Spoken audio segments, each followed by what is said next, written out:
Avec Laurent Fragerman qui est notre invité. Bonjour. Merci d'être avec nous. Vous êtes sociologue spécialiste des questions éducatives. Et Éléonore Bailly, journaliste à la rédaction de France Télévisions, au service société notamment de la rédaction nationale. Merci beaucoup Éléonore d'être avec nous ce matin. D'abord Éléonore, on va essayer de comprendre avec vous ce que c'est que ce choc des savoirs. Acte 2, on en avait beaucoup parlé avec Gabriel Attal quand il était ministre de l'Éducation.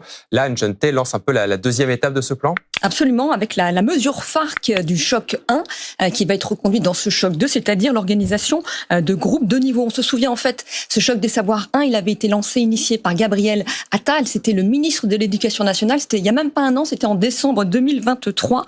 Et la mesure phare de ce choc 1, c'était déjà l'organisation de groupes de niveau pour les élèves de 5e et de 6e, uniquement en français et en maths. L'idée, c'était d'organiser en 3 groupes, bon, moins bon et encore un petit peu moins bon, pour remonter le niveau de ces élèves, sachant que ces mesures phares, elles avaient été prises par Gabriel Attal suite à un classement PISA qui n'était pas bon pour les élèves. Et l'idée, c'était de les booster. Donc concrètement, on reconduit ce plan pour les 6e et les 5e et on en fait une partie très light pour les 4e et 3e. Pour les 4e et les 3e, il y aura également une organisation de groupes de niveau, mais moins importante. Ça sera quand même beaucoup plus modeste parce que là, c'est organisé toutes les semaines, tandis que pour les 4e et les 3e, ça sera simplement 1 heure toutes les semaines, une semaine français, l'autre semaine mathématiques. Ouais. Donc c'est quand même beaucoup plus light et ça commencera à la rentrée prochaine. Laurent Fragerman, ces groupes de niveau, les syndicats se sont toujours opposés en disant qu'il fallait pas couper les élèves entre les bons et les moins bons. On a une première idée du bilan de ces groupes qui existent depuis 1 an maintenant?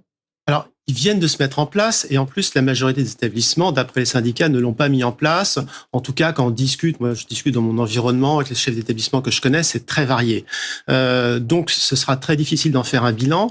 Ce qu'on peut juste dire, c'est que c'est une mesure qui a été mise en place très rapidement. Le défaut de cela, c'est-à-dire que sur le fond, l'idée d'exigence, l'idée qu'on ne doit pas avoir un enseignement uniforme, que quelquefois les élèves les plus en difficulté ont besoin d'un enseignement adapté et que d'un autre côté, les meilleurs élèves aussi ont besoin à un moment donné d'être plus stimulés. Cette idée-là, elle est majoritaire dans l'opinion, elle est aussi majoritaire chez les enseignants. Par contre, la manière dont ça a été mis en place a effectivement soulevé une levée de bouclier parce que, notamment chez les enseignants, il y a toujours l'idée, attention au tri social. Donc, comment on le fait? Le diable est dans les détails. C'est-à-dire, il suffit pas d'annoncer des grands principes, c'est comment ça se met en place. Est-ce qu'on ne va pas stigmatiser si on met en place d'une manière pérenne, durable, des groupes d'élèves en difficulté? Là, en revanche, Éléonore le disait, si on y va de manière extrêmement réduite pour les 4e et les 3e dans cet acte 2, c'est faute de moyens. C'est que ça coûte beaucoup d'enseignants. Bien sûr, mais c'est révélateur du fait qu'on ne résoudra pas les questions de l'éducation sans y mettre les moyens, et je rajouterais sans s'attaquer à la mixité sociale. C'est-à-dire que si vous faites des classes homogènes en plus dans des établissements qui vont être très différents les uns des autres, parce que la réalité de la France d'aujourd'hui, c'est que non seulement il y a l'enseignement privé qui attire de plus en plus les élèves des milieux aisés, mais même dans l'enseignement public, vous avez des séparations qui se mettent en place. Donc tout ça fait qu'il y a un manque de mixité sociale, et donc que les élèves qui ont le moins de connaissances, moins de capital culturel, se retrouvent isolés entre eux. C'est ça la difficulté. Alors, il y a une autre mesure importante, Éléonore, qui va faire beaucoup parler à partir d'aujourd'hui, c'est une vraie réforme du brevet des collèges. Absolument. Le brevet des collèges qui avait été créé en 1947, eh bien maintenant, il sera obligatoire de l'obtenir pour passer en seconde. Ceux qui n'y arriveront pas, eh bien, ils seront soit orientés dans des classes de CAP, soit ils passeront en classe de prépa seconde. L'année dernière, pour avoir une idée, il y avait que 14% d'élèves qui n'avaient pas décroché le brevet des collèges.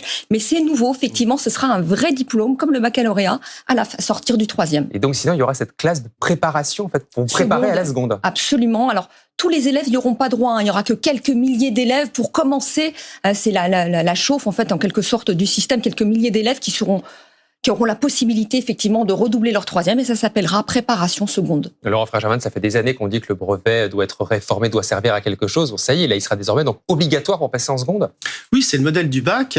Effectivement, ça fait des décennies qu'on en parle. C'est un changement radical. Ça veut dire que, comme le bac d'avant, le vrai bac, j'ai envie de dire, un brevet qui serait obligatoire pour passer en seconde mettrait en tension tout le collège. C'est-à-dire que ça deviendrait l'objectif de préparation dans la tête des enseignants, et aussi, on l'imagine de plus plus en plus dans la tête des familles et des élèves. Donc ça change quand même beaucoup de choses. De la même manière, j'ai envie de dire que ces classes de seconde préparatoire peuvent être une bonne idée, mais on ne sait pas, pour l'instant, il y a des tentatives d'expérimentation, un par département. On ne sait pas ce que ça va donner. Or, l'enjeu essentiel, il me paraît être là. C'est-à-dire, soit on est dans un système où on sélectionne et finalement, c'est l'occasion d'avoir beaucoup d'élèves en moins parce que ça coûte cher des élèves en difficulté. Et on les envoie vers les filières professionnelles, les CAP et autres. Voire, à partir de 16 ans, on n'est plus obligé de les scolariser. Oui. Soit on a une vraie ambition pour eux. Pour l'instant, c'est pas clair. Et d'ailleurs, effectivement, qu'est-ce qu'on met dans cette étape de cette seconde préparatoire? Est-ce que c'est en fait une manière de faire redoubler les élèves? C'est ce qu'on pourrait appeler avant la propédeutique, mais ça, c'est des gens qui sont de notre génération. C'est-à-dire, c'était à l'université, il y avait une première année très générale, on remettait les bases et ensuite on choisissait. Ça peut être ça. Le seul problème, c'est que ces réformes, elles posent la question de la remédiation. C'est-à-dire que ce qui fait peur aussi aux enseignants, c'est qu'on n'a pas travaillé sur ces questions. Qu'est-ce qu'on fait avec les élèves en difficulté? Si on les met ensemble dans une classe ou dans une... on affronte la difficulté. S'ils sont dilués, si vous avez 5 élèves en difficulté dans votre classe, vous ne les voyez pas forcément. Donc il y a quand même cet enjeu-là. Et puis, troisième mesure, ça y est, on va une nouvelle fois réformer le bac, Éléonore, avec une épreuve anticipée de mathématiques en première. Absolument, comme le français déjà pour les élèves qui passent le baccalauréat. Vous savez, l'épreuve terminale, les épreuves terminales, ça c'est en terminale. Et en première, on passait le français. On passera à partir de 2027, c'est-à-dire dans 3 rentrées, on passera en plus une épreuve de mathématiques pour tous les élèves. Et d'ailleurs, les élèves qui préparent le baccalauréat scientifique la passeront également. Ça, l'idée, c'est de renouer avec l'épreuve de mathématiques. On se souvient, sous le magistère de Jean-Michel Blanquer, en fait, les mathématiques étaient devenues en fait optionnelles.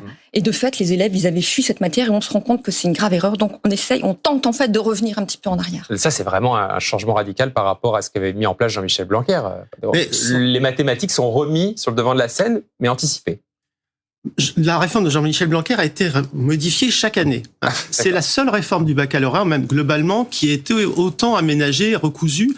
Donc, elle était mal faite, c'est évident. Et c'est une bonne chose de mettre des mathématiques anticipées en première d'une année qui était peut-être un peu moins chargée que la terminale? Alors, je viens de l'apprendre. J'ai pas tellement réfléchi à la question. Vous n'avez pas encore travaillé sur les conséquences, notamment. Non. Tout le monde découvre ça ce matin. Ce qui est bien, c'est d'insister sur les mathématiques. Car la France ne peut pas être un pays moderne si elle n'a pas un système éducatif à la hauteur et si elle n'a pas des mathématiques et les sciences au cœur de ces études. Or là, pour des raisons d'économie, parce que c'est plus facile de recruter un prof d'histoire qu'un prof de mathématiques, on avait valorisé un certain nombre de matières et on avait quasiment sacrifié les maths. Donc, de ce point de vue-là, je trouve ça bien. Parce qu'effectivement, Éléonore, on le disait, dans les concours, notamment les classements PISA, là, la France était écroulée en termes de mathématiques. Voilà, il faut remonter un peu le niveau. Sur les matières reines, que ce soit en français ou que ce soit en mathématiques, effectivement, les élèves en français ne font que descendre. Et ça, c'est inquiétant. Et donc, il y avait ce panel, ce cocktail de mesures choc de la part de l'ancien ministre de l'Éducation nationale, Gabriel Attal. Il y a eu de nouveau, alors pas encore les classements PISA, mais il y a eu quand même des évaluations.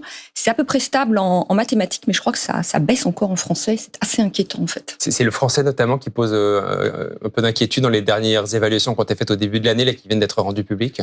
Alors, oui, mais alors, vous avez raison. En même temps, il y avait TIMSS pour les mathématiques, une autre évaluation internationale qui avait sonné l'alarme en disant que même les meilleurs élèves en mathématiques avaient un niveau qui diminuait, sachant que la France avait une tradition mathématique. Disons, globalement, ça fait 10 ans qu'on a une forme de démocratisation où on se dit, on va mettre tous les élèves ensemble, tout en n'ayant pas de mixité sociale, j'y reviens pas. Cette forme-là où on fait passer des élèves d'année en année, les élèves qui sont en difficulté, en se disant c'est pas grave s'ils n'ont pas le niveau, parce que l'année suivante ils sont dans un bain, dans la classe et ils vont finir par apprendre. Ce modèle-là ne marche plus. Maintenant, la sélection sociale, l'écarter les élèves prématurément, c'est aussi une catastrophe. Tous les pays, tous les exemples dans le monde le montrent. Merci beaucoup, Frédéric. Je rappelle donc, Féduin, ces 3 mesures. L'épreuve anticipée de mathématiques en première, désormais à partir de 2027. La réforme du brevet qui sera obligatoire, on le rappelle, pour partir en seconde. C'est en tout cas ce que va annoncer la ministre ce matin. Et puis ce choc des savoirs, donc ces groupes de niveau, notamment en 6e, 5e, qui sont prolongés. En 4e et en 3e. Et en 4e, 3e pour 1 heure seulement par semaine. Merci beaucoup, Éléonore. Et merci également, Laurent Frère-Germain, sociologue spécialiste des questions éducatives, d'être venu ce matin sur France Info.